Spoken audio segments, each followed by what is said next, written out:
वारी टुट जावा फिर थोड़ा रुक जावा लगे इंज मुक जावा मालका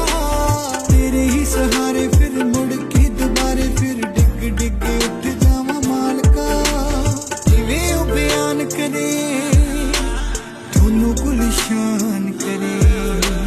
कुछ भी बोलन तो मैं डरा मेरे मालका